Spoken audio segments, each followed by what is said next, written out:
Okay, now I've got my S-Works back, we can start to look at the differences and the similarities between these two bikes. Right, a quick look at the front profiles of these two bikes. So first of all, the Ostro, very clean, large front wheel gap to the fork, and although the fork looks very massive from the side, it actually looks quite slender from this view. You can see that the handlebar is fully aero. The top tube is higher than on the S-Works, which leaves less seat post exposed. The S-Works is slightly more sloping. Doesn't really change anything as far as the geometry goes. And if you look at the front of the S-Works, obviously it's not such a tidy cockpit. It's not a fully integrated, fully aero bar. This 3T Aero Nova is an excellent bar, but it isn't fully aero. You have these circular sections here, which, as you may have seen in one of my previous videos, is really not an ideal shape for something hitting the wind first. So that's been done away with here. You have some exposed cables, which is a couple of watts there. The front brake, disturbing airflow around here. No disc, of course, and you know, the jury's out on just how much drag the disc is causing. I have very low profile quick releases on these, so there's no real gain either way on that. Interestingly, if you look at the down tube, although the Factor is much more massive, the S-Works is showing a little bit more down tube to the wind than the Factors, and the Factors has a nicer shape, so a lower CD for the Factor there as well. The only reason, by the way, that the handlebar is lower on the S-Works is simply because the Aero Nova bar droops down a bit. There's no spacer on the S-Works, and I need to take a 5mm spacer off the Factor, and the bar is longer, and also, sorry, the stem is longer and the handlebar is less wide. So the idea is to replace the handlebar here for a 380/130, and that will bring it a little bit more in line with the S-Works, but because of the droop in the bar, the actual shifters are not going to be as low as they were on the S-Works. Whether that's an issue or not, I don't know at this point. The seat post, pretty similar shape with both of them. They're Aero seat posts. This is the Aero. Now it's interesting how, you know, they make a lot about Aero seat posts, but then they put these huge, great clamps on the top. You know, this is pretty standard. S-Works do that as well. There's quite a lot of stuff hitting the wind when you could do away with it like this on the Aero. So I would say that's actually a more aero post than that is really. And a Aero is planned for this bike, so watch this space. The rear ends, pretty similar. The rear stays are actually slightly lower on the S-Works, but there's not a lot in it. Right, side profiles. And this is where you really see the difference in the bikes. When you look at this massive Ostro down tube compared to the much more circular Tarmac down tube. Although, I mean, it does have a certain teardrop shape to it. It's nothing like the Ostros really. And you can see the top tube is actually much more slender on the Ostro than it is on the S-Works. The head tube is 10mm shorter on the Ostro, 110, than the S-Works, which is 120, a bit more than 120 actually.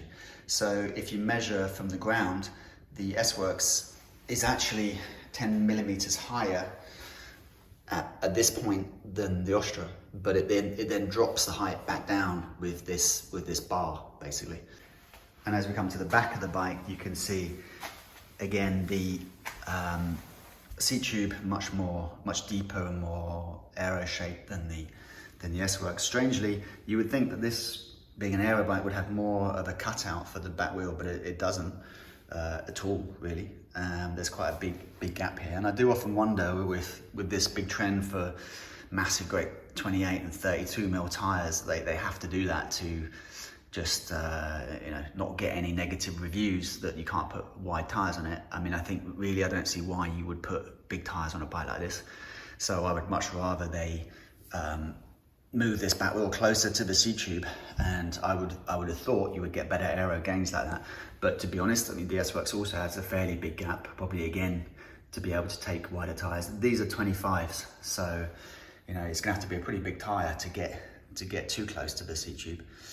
The rear stays quite similar, finer, slightly finer on the Ostro. They're pretty fine on the S-Works already, and the chain stays really quite chunky on the Ostro in this dimension. You know, they're pretty thick and strong compared to the S-Works, which are much finer. And the whole bottom bracket area, I mean, you can see how big this is. It almost comes up to the level of the 52 chainring, right up here, massive BB really. Whereas the S-Works, there's not a lot there. I mean, it's a much smaller thing going on down there. So yeah, I mean, the S-Works looks like a greyhound, like a whippet, really, compared to the Ostro. And it's amazing that this Ostro frame is actually lighter than that S-Works frame. You wouldn't think so to look at it, but it is. So it's lighter and it's more aero. Now, the SL7 is out there now, and that's a touch lighter than the SL6 and a bit more aero. So a more direct comparison would be the SL7 against the Ostro. But I still think the Ostro pips it on aero, and the weight is very similar. So yeah, the jury's out on that one. Okay, so in the first video I mentioned that I was out in quite windy, blustery conditions, and the Ostro felt a little bit twitchy under those conditions. So I thought it was interesting to look at the side profile of the front end in particular, because that's the end where you steer, obviously, and so if the front end's moving around, it can create instability. The back end, not such a big deal really, but it's really the front end you need to focus on. And if you look, you can see just how much more area there is on the Ostro than there is on the S-Works. And I actually measured a few things and measured the surface area of the Ostro fork, looked at the surface area of the wheel as well. I considered the disc to be just a solid ring of about, what is it, about 15 mil, I think, for simplicity. And compared that to the S-Works fork and the S-Works wheels, which are Bora Ultras. Now, what happens is that, yeah, the Bora wheels are slightly less deep, but in fact, these Decadence wheels come up slightly short. They're supposed to be 59, but they're actually slightly less. So there's not such a huge difference in depth between these two wheels. And obviously the wheel rim itself has the largest impact on stability, because when a force pushes here, it's got a greater torque because it's that much further away from the axle.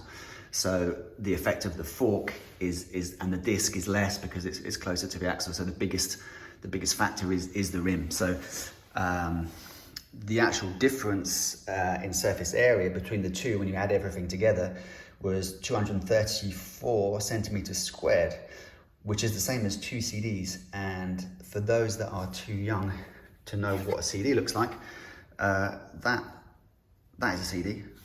So 2 of those acting against the wind on your front end is quite significant. So what I've done is I've ordered a 49 mil Decadence wheel to try that and to keep that for windy conditions, and that should reduce things significantly and get the stability back. So the other thing that's going to happen with Ostro is I'm going to change the handlebar, because on the S-Works we have a 130 stem and a 380 width bar, which really suits me quite nicely. This is a 400 bar by 100, and so I've got a 380 130 coming just like this. I mentioned that the steering didn't feel as quick as the S-Works. Now, I don't know if that's down to the bar or to the fact that the wheel is deeper. It's the same weight as the Bora, so it's not a weight issue. If you reduce the width of the handlebar, you quicken the steering, in the sense that you have to push the bar less far for more steering wheel input. And if you lengthen the stem, you slow the steering, because basically to move 5 degrees, let's say, you have to move your hands that bit more with a longer stem. So the two kind of cancel each other out. So I'm not expecting a massive change there.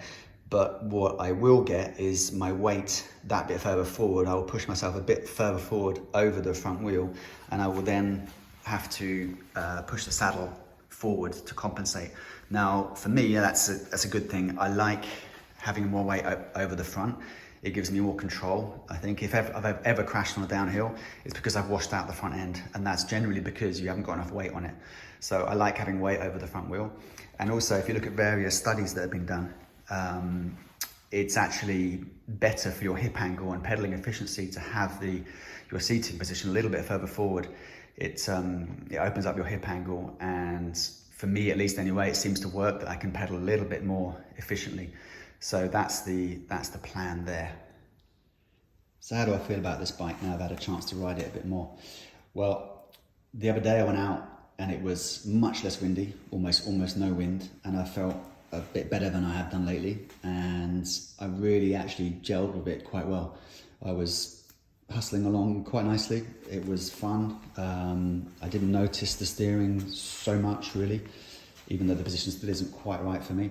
And it felt quite fast, I have to say. On the slight downhills, when there was no winds, it did pick up speed quite nicely. It's completely unquantifiable, but it did felt quite quick. So that's all quite encouraging. And hopefully when I get the Handlebar in about a week's time, I can then compare the two bikes in speed tests and roll down tests and side-by-side climbing tests with power meter, and just see if we can extract any real data and differences between the two.